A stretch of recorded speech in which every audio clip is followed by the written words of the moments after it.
Preparations for the last servicing mission to the Hubble Space Telescope are well underway at several NASA facilities. Almost all 22,000 pounds of Service Mission 4 hardware is at some stage of integration and test at the Goddard Space Flight Center in Maryland.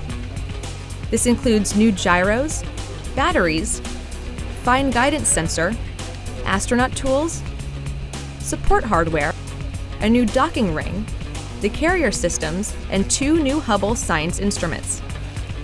The Wide Field Camera 3 begins its third and final thermal vacuum test shortly, where it will experience the harshness of space inside a large simulator for several weeks.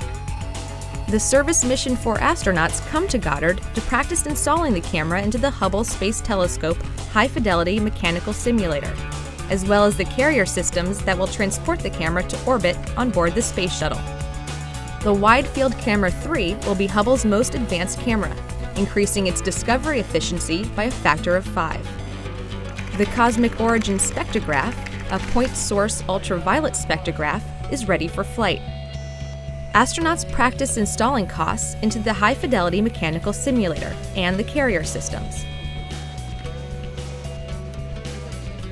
At Goddard, engineers and astronauts work together developing tools and techniques to resurrect 2 malfunctioning science instruments currently on orbit inside Hubble.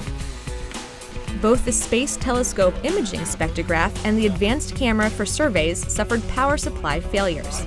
This is the first time a repair like this has ever been done on orbit. One of NASA's premier training facilities at the Johnson Space Center in Houston is the Neutral Buoyancy Laboratory.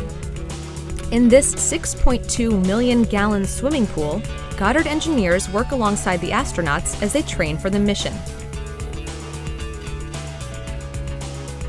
Scientists and engineers are excited about flying this last servicing mission to the Hubble Space Telescope, and will update you periodically as preparations continue.